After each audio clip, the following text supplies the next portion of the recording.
За сайн байцгаана үзэгчдээ. Манай хөтөлбөр эхэлж байна. За монголчуудын хувьд бол одоо нэлээд чухал одоо цаг үеийн ажлын өдрүүд эхэлж байна. Юу гэвэл Монгол улсын хурлын 2012 оны сонгуулийн албан ёсны сурталчилгаа бол өнөөдрөөс эхэлж байгаа. За сурталчилгаа гэдэг үл өргөн ойлголттой өргөн одоо утгатай юм зүйл. Тэгэхээр мэдээллийн технологи хөгжихийн хэрээр сурталчилгааны цар хүрээ бол улам өргөжж байна. За энэ асуудлыг одоо яаж зохицуулах вэ? За ямар технологийн давуу талыг одоо нэмж ашиглаж болох вэ гэдэг энэ олон асуудал бас толгомдож байгаа. За энэ асуудалтай холбоотойгоор бид харилцаа холбооны зохицуулахаар дарга Болдбаатарыг студид авирлаа ингээд Болдбаатар даргад энэ өдрийн мэндийг хүргэе. За телевиз үзэгчдод энэ өдрийн мэндийг хүргэе. За Монгол Улсын их хурлын сонгуул шинэ хуулийн дагуу энэ жил анх удаага шинэ системээр явагдах гэж байна. Тэгээ энэ шинэ системээр шинэ хуулийн дагуу явагдаж байгаа сонгуул маань 6 сарын 6-наас эхлээд 21 хоногийн хугацаанд сонгуулийн сурталчилгаа явагдах юм.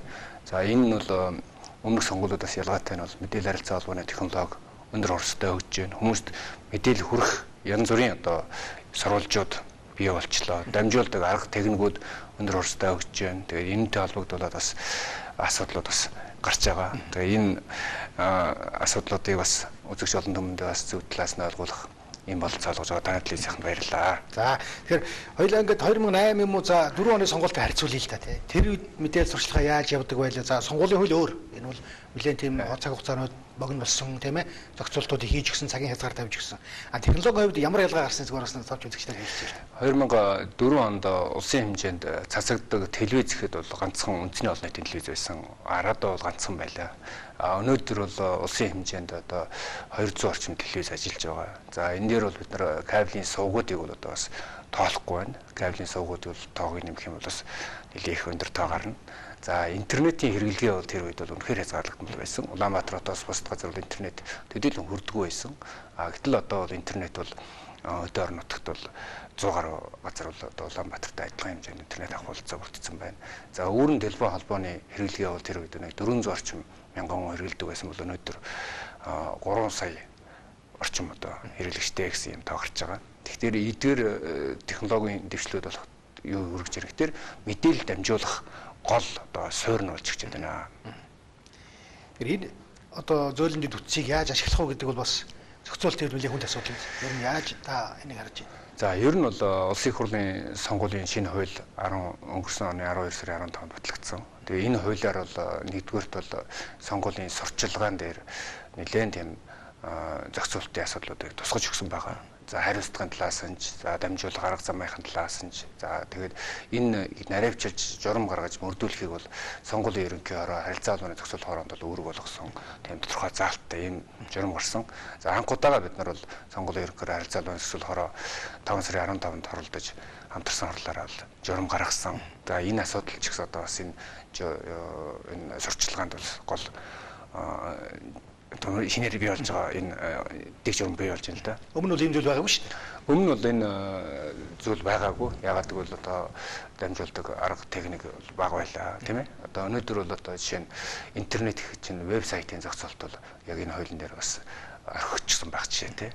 Тэгээд тэрийг одоо ирэх дараагийн сонгуульд бол бас харж зохицуулах хэрэгтэй байна гэсэн юм туршлага сууж явах жишээтэй. Интернетийн одоо сонол сэтгэлийг хаана хаахгүй гэдэг нэрээ явуулсан тэр ямар төвшөнд байгаа. За ер нь бол сонгуулийн хуулийн дээр бол хэвлэл мэдээллийн хэрэгсэл цахим хуудасаар дамжуулан санал асуулга явуулах, рейтинг тогтоох, бусдыг бүтгэн доромжлох гэсэн иймэрхүү зүйлсүүд бол тухайн байгууллага руу хариуцлага хүлээнэ гэсэн байна. Тэгэхээр энэ хин хамаатай гэх тэр энэ бол бүх хэвлэл мэдээллийн байгууллага цахим хуудастай хамаатай учраас тэр сэтгэлдлийг одоо тэгж бусдад өөрийнхөө талбарыг ашиглуулж яхаар энийг бас зохицуултанд хамрагдаад энийг зохицуулбал яасан бэ? Сонгуулийн сурталчилгааны үеэр хаавал яасан бэ гэсэн саналыг бол бид нар бүх энэ төрлийн үйлчлэгээ үргэлжлүүлэгч нарт бол тавьсан. За гэхдээ бол бид нар бол одоо хуулийн мөрдөж ажилланаа. Заавал одоо юм журам дүрм гаргаж одоо ингэх шаардлага юу байна гэсэн юм хүсэлт бол тэдний зүгээс тавьсан учраас бол тэгээд ч хуулийн дээр бол нарийн журам гаргах эрх олгодог учраас бид нар журам гаргаж чаддаг бол тийм. Ер нь одоо ойролцоогоор хичнээн вебсайт ажиллаж байна. Одоо бүртгэлтэй байдаг юм уу?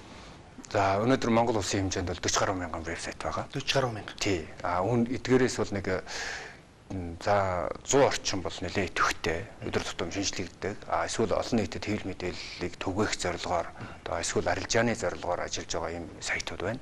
За зохицуулах хороо бол одоо журам гаргаад энийг зөвхөн бүртгэх төдийхөн ажиллагаа эхэлж байгаа. За мэдээж одоо энэ дээр бол шин тутам гарч байгаа учраас бол асуудлууд байна. Бид нэр хууль санаачлах бусад зохицуулалтын асуудлуудыг бол төлөвлөж байгаа зүйлсүүд байна. Зохицуулалт бол яг чухал байх. Гэхдээ одоо энэ яг бусад дэлхийн улс оронд яадаг юм бэ? Одоо энэ цахим ертөнцийн урдтай хөгжил кабелийн өндөр хурдны үед бол бусад улс орнуудын зохицуулалт хийдэг болоо да. За телевиз араад зөвхөн энэ мэдээллийн технологийн технологи ярих дээр хөгжил ярих дээр интернетийн тухай биш. Телевиз араад бас давхар яригдаад байгаа. Яг тэгвэл бүх технологиуд хоорондоо нэгдэн нийлэх процесс бол нэлээд хурдтай явагдаж байна. Монгол улсад ч гэсэн одоо өнөөдөр зөвхөн телевизээр биш, телевизээ интернетээр цацах, хараад байгаа интернетээр цацах, дэлхийн өнцөг булан бүрт хүргэх сонирхол эрмэлзэл бас бүх бизнес эрхлэгч нарт давхар байж байна. Тэгэхээр энийг зохицуулсан журмууд, хуулиуд бол олон улс оронд гарцсан байгаа. Англи, Австрал, за Солонгос, Япон гэх мэтлэн орнууд бол нэрлэж болно. За манайд бол технологи хөгжөөд технологийн араас нь зохицуулалт нь явж байна. Зүгээр бид нар бол араас нь хийж зохицуулалт үндсэндээ урьдчилж хийх, араас нь хийх гэж хоёр маягаар зохицуулагддаг. Араас нь хийж байгаа зохицуулалт бол илүү өөрсдийнхөө орон зайд бий болсон туршлага дээрээ тулгуурлаж хийгддэг учраас бол бас найдвартай болдог тийм тал бий. Ийм учраас бол бид нар энэ бусад орнуудын жишгийн дагуу тодорхой хууль гаргаж энийг мөрдүүлъя гэсэн ийм саналтай байна. За баярлалаа. За тэгэхээр кабелийн сувгууд одоо бас олноор үйл ажиллагаа явуулж байгаа. Энэ сувгуудаар сонгуулийн сурталчилгаа явах уугүй юу гэдэг асуудал бас нэлээд тийм маргаан мэтгэлцээний шинжтэй байлаа өнгөрсөн өдрүүдэд. Тэгээ өнөөдөр 6 сарын 6 одоо сонгуулийн сурталчилгаа эхэлчихлээ. Энэ дээр ямар хариулт өгөх болоо гэдэг дээр бол кабелийн сувг эрхлэгчдээс гадна магадгүй үзэгчид, за цаана улс төрийн нам хүчнүүд, бие даагчид ингээд олон хүмүүс бас хүлээлттэй байдалтай байна. Та энэ дээр тайлбарлах болцоо байна. Тийм харилцаа холбооны зохицуулах хороо сонгуулийн ерөнхиөр хамтраад олон нийтийн телевизээс босод дараатай телевизээр сонгуулийн сурталчилгаа нэвтрүүлэх журам гэж гаргасан юм. Энэ журамд бол кабелийн сувг гэж бидний ангилсан терм үйл ажиллагаа явуулж байгаа хуулийн этгээдэд бол хамаарахгүй байна. За энэ хамаарахгүй байгаа нь бол өөрөө сонгуулийн хуулийн тодорхой заалттай холбоотой. Гэхдээ энэ журмаар бол зөвхөн араад телевизийг хамааруулж ойлгож байгаа болохоос хэвлэл мэдээллийн бүх хэрэгслийг бол хамааруулахгүй байгаа. Энэ дотор бол сонин хэвлэл ороогүй, сэтгүүл, бусад вебсайт, өөр хэвлэл мэдээллийг түгээж байгаа энэ самбарч гэдэг юм уу тийм ээ? Одоо реклам сурчлагын самбарч гэдэг юм уу? Аль нь ч ороогүй байгаа. Тийм учраас бол энэ зохицуулалтанд кабелийн сувгууд нэгэнт ороогүй учраас бол заавал энэ рүү оруулах гэж хамааруулж ойлгох бол одоо бас зөв ойлголт биш ээ гэсэн тийм саналыг бол би санааг бол хэлж байгаа. Энэ юу гэсэн үг гэхээр энэ сонгуулийн журамтай, сурталчилгааны журамтай холбогдуулаад журам дээр бол тодорхой заасан байна. Сонгуулийн сурталчилгаа гэж юу хэлэх вэ гэхээр тухайн нэвтрүүлэг, тухайн захиалагч нь өөрөө яг сонгуульд зориулж гаргасан юм аа гэдгээ тодорхой нэвтрүүлгийн туршид одоо тэр үзэгчдэд илэрхийлсэн байдлаар ойлгомжтой байдлаар ил тод байдлаар илэрхийлсэн байхыг хэлнэ гэдэг ингээд заасан байна. Энэ сонгуулийн сурталчилгаа. Энэ сонгуулийн сурталчилгаа.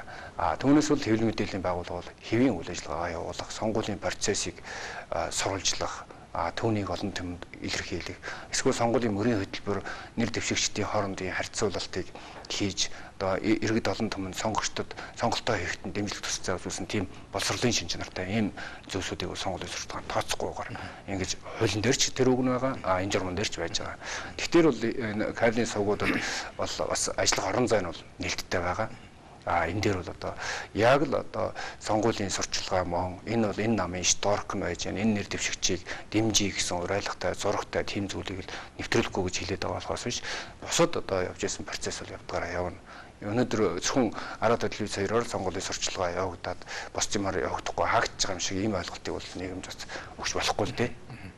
Тэгэхээр яг одоо магчлаад ойлгох юм бол сонгуулийн болж байгаа үйл явц ийг бол одоо кабелийн сувгууд өөрсдөө очиж сурвалжлаар гарах бүрэн хэрэгтэй.